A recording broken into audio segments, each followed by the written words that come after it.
الحمد لله رب العالمين والصلاة والسلام على رسوله الكريم أما بعد فأعوذ بالله من الشيطان الرجيم بسم الله الرحمن الرحيم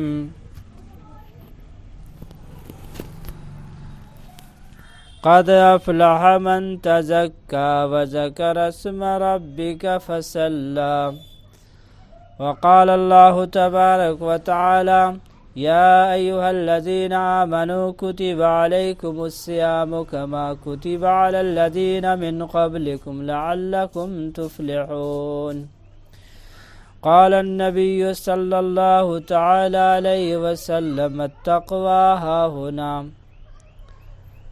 محترم بزرگوں، بھائیوں، اسلامی ناطے رشتے سے میری ماں بہنوں، سب سے پہلے آیت کا ترجمہ ہے، ہم غور کریں، یقیناً کامیاب ہو گئے وہ لوگ جن لوگوں نے اپنے دلوں کو پاک صاف کر لیا اور اپنے رب سے لو لگاتے رہے، یعنی اللہ تبارک و تعالی سے پوری زندگی ایک تعلق قائم کر لیا۔ تقوی کے معنی کیا آتے ہیں؟ تقوی کے معنی آتے ہیں پرہیزگاری اور تمام گناہوں سے بچنے کی وجہ سے اور خدا کی اطاعت و عبادت کی وجہ سے ایک مسلمان کے اندر جو نورانی کیفیت حاصل ہوتی ہے اور دل نیکی اور بھلائی کے کاموں میں مطمئن ہو جاتا ہے اور گناہوں سے نفرت ہو جاتی ہے، اس وقت تقوی کے اعلیٰ سیڑھیوں پر انسان پہنچ جاتا ہے اور دھیرے دھیرے اللہ تعالیٰ کی محبت میں ترقی کرتا رہتا ہے اور ولایت کے اعلیٰ منصب پر فائز ہو جاتا ہے، پھر اسی کی مرضی خدا کی مرضی ہو جاتی ہے، وہ ہر حال میں اللہ کا شکر گزار بندہ بن جاتا ہے۔ اسی لیے قرآن کریم میں اللہ تبارک و تعالی نے فرمایا یا ایھا الذین آمنوا اتقوا اللہ حق تقاتہ ولا تموتن الا وانتم مسلمون، کیا ایمان والو اللہ تبارک و تعالی سے ہمیشہ ہر دم ڈرتے رہو، اگر ایسا کرو گے تو امید ہے کہ تم مسلمان ہو کر مرو گے۔ اس کا مطلب یہ ہوا کہ آدھا ادھورا ایمان والا مسلمان خطرے میں ہے، اور ایمان کی ناقدری اللہ تعالیٰ کی نافرمانی کی وجہ سے آدمی ایمان سے محروم بھی ہو سکتا ہے، سمجھا؟ اگر ایمان پر موت ہو بھی جائے تو تقوی کے معیار پر پورا نہ اترنے کی شکل میں آدمی عذاب الہی میں گرفتار ہو سکتا ہے، اگرچہ ایمان کی وجہ سے ایک دن نجات حاصل ہو جائے۔ اسی لیے تمام عبادتوں کا مقصد تقوی کو قرار دیا گیا ہے۔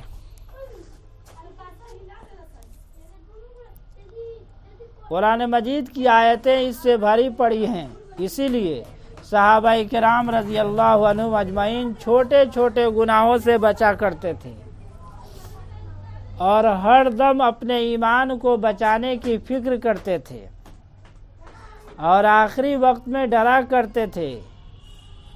آج مسلمانوں کی اکثریت روزہ بھی رکھتی ہے، سنتوں کا اہتمام بھی کرتی ہے، لیکن دنیا کے ماحول میں اس طرح ملوث ہو جاتی ہے کہ تقوی کی روح اس کو حاصل نہیں ہوتی ہے اور دل ہمیشہ بے چین اور پریشان رہتا ہے۔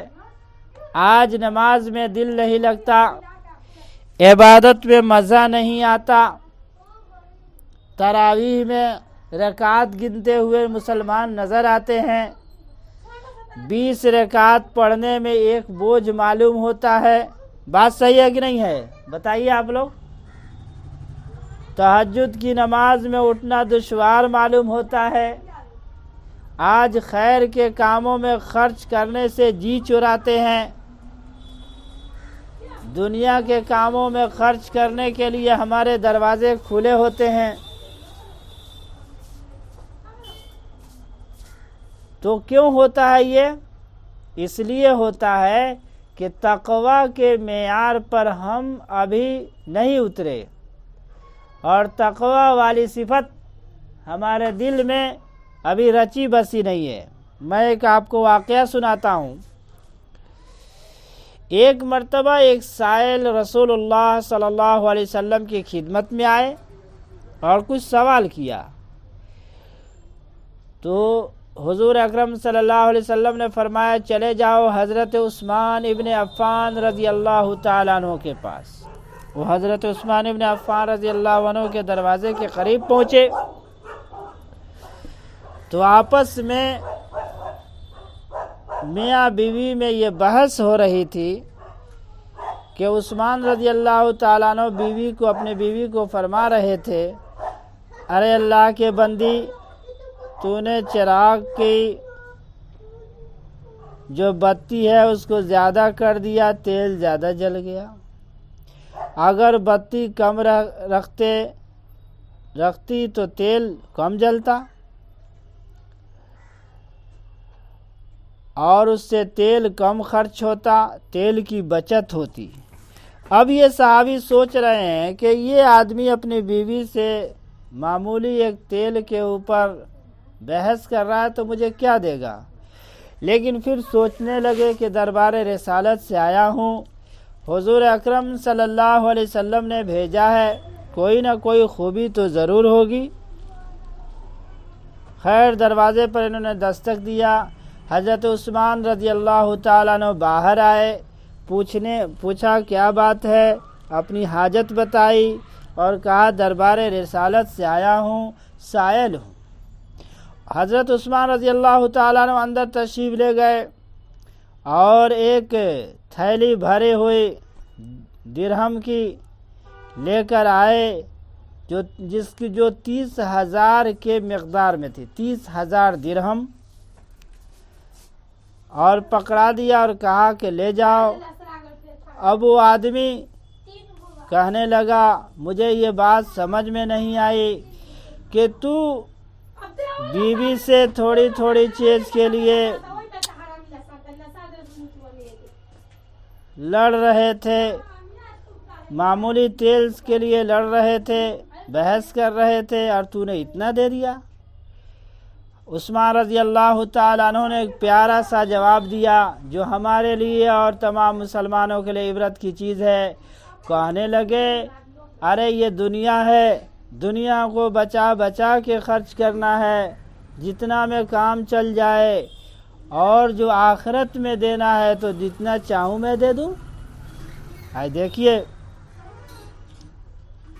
جب مسجد اور مدرسے کے چندے کی باری آتی ہے تو ہم غریب ہو جاتے ہیں، ہمارا تقوی پتہ نہیں کہاں چلا جاتا ہے۔ مسجد میں نماز پڑھنے چلے جائیں گے تو تقوی آ جائے گا، لیکن دین کے کام میں ہمیں خرچ کرنے کی ضرورت پڑے تو تقوی پتہ نہیں ہمارا کہاں چلا جاتا ہے۔ ہم سب سے زیادہ بخیل ہوتے ہیں، اور دل سے ہم عام طور سے دلی جذبے کے ساتھ خرچ نہیں کرتے، اسی لیے ہمارے اندر آج تقوی پیدا نہیں ہوتا۔ انبیاء علیہ السلام کو دنیا میں بھیجنے اور مبعوث ہونے کا مقصد بیان کیا گیا کہ اللہ تعالیٰ نے نبیوں کو اور رسولوں کو بھیجا تاکہ ان پر اللہ کی آیتوں کو تلاوت کرے اور ان کا تزکیہ کرے، یعنی ان کے دلوں میں تقوی کی بیج ڈالیں اور اس کو پروان چڑھائیں۔ تقوی کو بڑھانے والی چیزیں کیا کیا ہیں؟ قرآن کی تلاوت ہے۔ صرف شب برات میں پڑھ لینے سے قرآن کی تلاوت نہیں ہو جاتی میرے بھائیو، بزرگوں اور دوستو، بلکہ قرآن کی تلاوت ہمیں روز کرنا چاہیے۔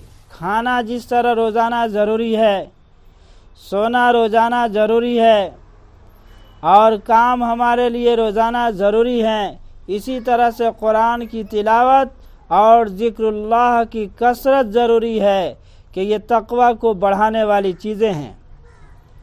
حدیث شریف میں ہے کہ بندہ عبادت کے ذریعے اللہ تعالیٰ سے قریب ہوتا ہے، یہاں تک کہ اللہ تعالیٰ اس کو اپنا محبوب اور پسندیدہ بندہ بنا لیتا ہے۔ متقی آدمی کے لیے دنیا کی ہر چیز دعا کرتی ہے، یہاں تک کہ مچھلیاں پانی میں، چیونٹی اپنے بل میں، اور اللہ تعالیٰ کے ہاں مقرب فرشتوں کے درمیان اس کا تذکرہ ہوتا ہے، اور دنیا میں اس کی قبولیت رکھ دی جاتی ہے۔ جبرائیل علیہ السلام کو حکم ہوتا ہے کہ فلاں بندہ سے میں محبت کرتا ہوں، جاؤ زمین پر اس کا اعلان کرو، فلاں بندہ اللہ تعالیٰ کا برگزیدہ ہے۔ چنانچہ دنیا میں لوگ اس سے محبت کرتے ہیں، اس کے دیدار کے لیے ترستے ہیں، ان سے مصافحہ کرنا باعث فخر سمجھتے ہیں، اور بعض لوگ اس میں غلو کر بیٹھتے ہیں، اور مرنے کے بعد بھی ان سے عقیدت سے آگے بڑھ کر غلو کرتے ہیں، جو کہ غلط بات ہے۔ لیکن مجھے یہ بتانا ہے کہ اس کو یہ مرتبہ کیوں حاصل ہوتا ہے، اس لیے کہ انہوں نے اپنے آپ کو رسول اللہ صلی اللہ علیہ وسلم کی سنت کے اوپر اور تقوی کے میدان میں اعلیٰ مقام حاصل کیا۔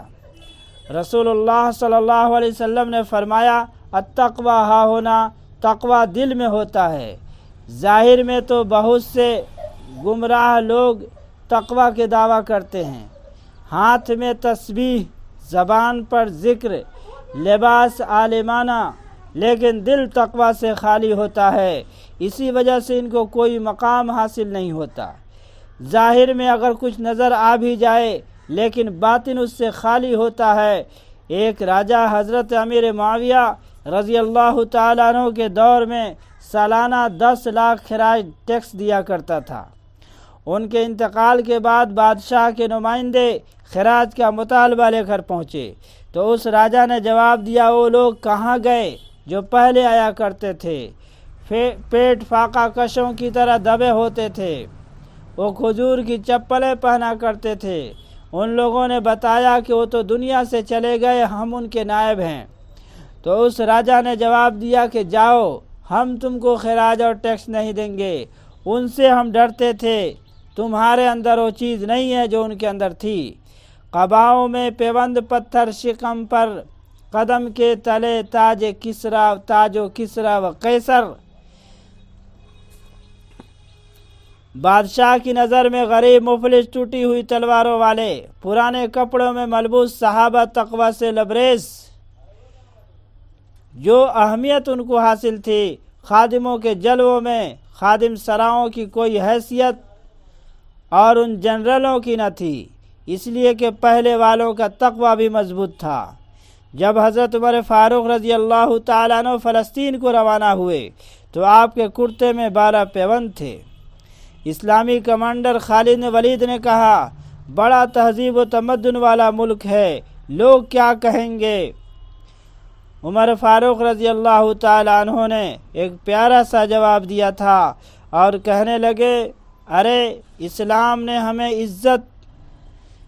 عزت دی ہے، اسلام کی وجہ سے دی ہے، ہماری طاقت کی وجہ سے نہیں دیا ہے، بلکہ ہماری عزت اسلام کی پیروی میں ہے، تقوی اور پرہیزگاری کے معیار کو بلند کرنے میں ہے، تمہیں اس کی فکر کی کوئی ضرورت نہیں ہے۔ جب عیسائی راہبوں نے دیکھا تو کہنے لگے، ارے یہی عمر ہیں، یہ چیزیں ہماری کتابوں میں موجود ہیں۔ اپنی کتاب کھولے ہوئے حضرت عمر فاروق رضی اللہ تعالیٰ عنہ کو دیکھتے جاتے تھے اور یہ کہتے جاتے تھے، یہی ہیں عمر، انہی کے بارے میں ہمارے کتابوں میں پیشن گوئی کی گئی، ہم بیت المقدس کو خلیفہ کو دینے کو تیار ہیں، بغیر کسی جنگ کے یہ بیت المقدس فتح ہوا ہے۔ جو لوگ دنیا میں تقوی اختیار کریں گے ان کے لیے دنیا اور آخرت کی کامیابی کا وعدہ قرآن پاک میں کیا گیا کہ ہم ان کو دنیا کی بادشاہت عطا کریں گے، عقل و ہوشیاری عطا کریں گے۔ حضرت عمر فاروق رضی اللہ تعالیٰ عنہ کے والد خطاب اسلام سے قبل کہا کرتے تھے کہ عمر دنیا میں کیا کرو گے، تمہیں تو اونٹ بھی چرانے نہیں آتا، لیکن جب حضرت عمر فاروق رضی اللہ تعالیٰ عنہ نبی اکرم صلی اللہ علیہ وسلم کی صحبت سے فیض یاب ہوئے اور ایک ایک قدم کی پیروی کی، تقوی کے اعلیٰ معیار پر پہنچے، تو قیصر و کسریٰ جیسی سپر طاقتیں ان سے ڈرتی تھی۔ ان کا انصاف اور ان کا فیصلہ آج دنیا والوں کے لیے مشعل راہ ہے۔ گاندھی جی نے کہا تھا کہ اگر ابو بکر اور عمر کی زندگی کو آئیڈیل بنا لیا جائے اور ان کی زندگی کو فالو کر لیا جائے تو ہم اپنے دیش کو اونچائی پر پہنچا سکتے ہیں۔ آپ صلی اللہ علیہ وسلم نے فرمایا، تقوی کی اصل جگہ دل ہے۔ فَإِن صَلُحَتْ صَلُحَتْ كُلُّهُ وَإِن فَسَدَتْ فَسَدَتْ كُلُّهُ، کہ اگر دل ٹھیک ہے تو تمام اعضاء ٹھیک رہیں گے اور ٹھیک کام کریں گے۔ اگر دل کے اندر گندگی ہے اور دل صحیح نہیں ہے تو تمام اعضاء سے غلط کام ہوں گے، صحیح نہیں ہوں گے۔ اگر دل کے اندر کوئی بیماری ہو جائے تو آدمی کے اس کا اثر تمام اس کے اعضاء پر پڑتا ہے۔ کبھی ہاتھ نہیں کام کرے گا، دماغ میں درد ہوگا، پیٹ کام نہیں کرے گا، آدمی کے اعضاء کام نہیں کریں گے۔ آج دیکھیے بڑے بڑے نیک دینداروں کو دیکھیے، ان کی زبان کنٹرول میں نہیں ہے، اخلاق و عادات اچھے نہیں ہیں۔ آج رہن سہن، پڑوسیوں کے ساتھ تعلقات میں دور دور تک تقوی نظر نہیں آتی۔ کیوں؟ اس لیے کہ دل ہی صحیح نہیں ہے۔ دل کے اندر تقوی کی بیج کو اگانا ہے، نیکی اور بھلائی کے بیج کی وہاں پر اس کی پرورش کرنی ہے، تب جا کر آدمی کے اندر تقوی پیدا ہوتا ہے۔ ہم تو صرف ظاہر کو اچھا کرنے میں لگے ہیں، باطن کی طرف کوئی توجہ نہیں۔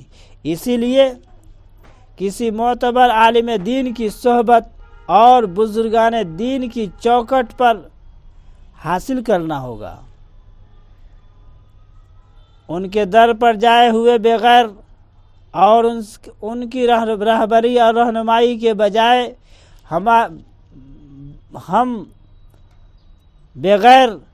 ہم تقوی کے معیار کو حاصل نہیں کر سکتے۔ حضرت خواجہ معین الدین چشتی اجمیری رحمۃ اللہ علیہ 30 سال تک اپنے شیخ کے پاس رہے، تب جا کر ان کے اندر تقوی کی ایک چنگاری اٹھی ہے جس نے 20 لاکھ لوگوں کو ایمان کی روشنی سے آراستہ کر دیا۔ حضرت مولانا الیاس صاحب رحمۃ اللہ علیہ ہر سال پابندی سے پورا رمضان عبد القادر رائے پوری رحمۃ اللہ علیہ کے یہاں گزارا کرتے تھے۔ ان کی صحبت سے فیض یاب ہوتے رہے، اور آخرت میں کامیابی ان لوگوں کو حاصل ہوتی ہے جو تقوی کو اختیار کریں گے۔ قرآن مجید میں فرمایا گیا، ان للمتقین مفازا وحدائق اعنابا، کہ تقوی والوں کے لیے کامیابی ہے اور بڑی کامیابی ہے، اور جنت کی نعمتیں ہیں، باغات ہیں، اور طرح طرح کی نعمتوں کا ذکر قرآن کریم میں اللہ تبارک و تعالی نے کیا ہے۔ تو تقوی کا مقصد یہ ہے کہ ہماری زندگی دنیا میں بھی کامیاب ہو، دنیا بنے نہ بنے آخرت میں ہم کامیاب ہو جائیں۔ اس لیے رمضان کے مہینوں کے اندر بھی یہ حکم دیا گیا کہ روزہ تمہارے اوپر کیوں فرض کیا گیا؟ تاکہ تمہارے اندر تقوی کی صفت پیدا ہو جائے۔ اس کا مطلب ہے تقوی بڑی عظیم الشان چیز ہے، اور اسی مقصد کے لیے اللہ تبارک و تعالی نے تمام عبادتیں ہمارے اوپر فرض کی ہیں۔ یعنی تمہارا دل دنیا سے ہٹ کر اللہ تبارک و تعالی سے لگ جائے، اور اللہ تعالیٰ کی مرضیات کے مطابق تم زندگی گزارنے والے بن جاؤ، عبادات بھی صحیح ہوں، معاملات بھی صحیح ہوں، اخلاق بھی صحیح ہوں، اور ہماری زندگی سنت رسول اللہ صلی اللہ علیہ وسلم کے مطابق گزرے۔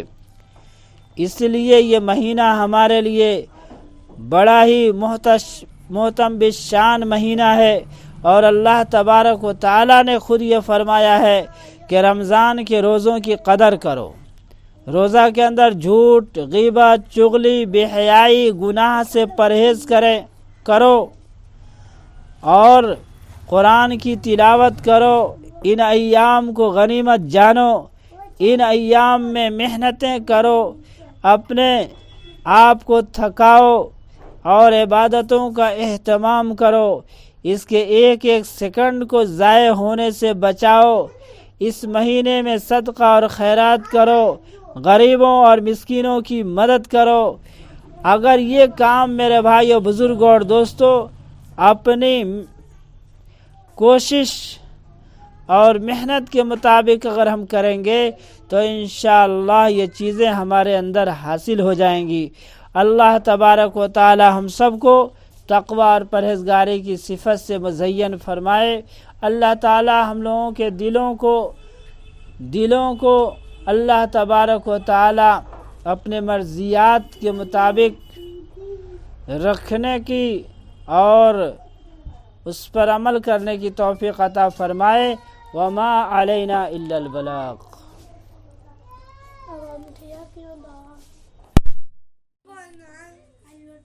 کہاں علبہ جو لے لے